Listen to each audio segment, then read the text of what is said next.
শনিবার মধ্যরাত থেকে রোববার ভোর পর্যন্ত ইউক্রেনের রাজধানী কিয়েভে 595টি ড্রোন এবং 48টি ক্ষেপণাস্ত্র নিক্ষেপ করেছে রুশ বাহিনী।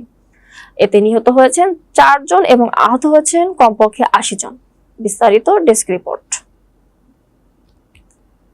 সামাজিক যোগাযোগ মাধ্যম টেলিগ্রামে পোস্ট করা হয় এক বার্তায় এ তথ্য জানিয়েছেন ইউক্রেনের প্রেসিডেন্ট জেলেনস্কি। টেলিগ্রাম বার্তায় তিনি বলেছেন, টানা 12 ঘন্টা ড্রোন ও ক্ষেপণাস্ত্র নিক্ষেপ করেছে রুশ বাহিনী।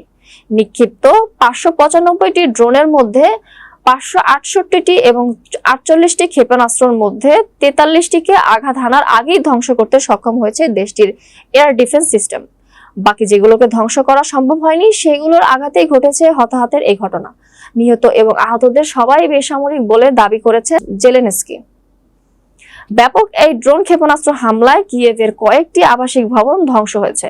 বিদ্যুৎ কেন্দ্র ও কিয়েভে বিদ্যুৎ সরবরাহ ব্যবস্থারও উল্লেখযোগ্য ক্ষয়ক্ষতি হয়েছে বলে জানিয়েছেন তিনি।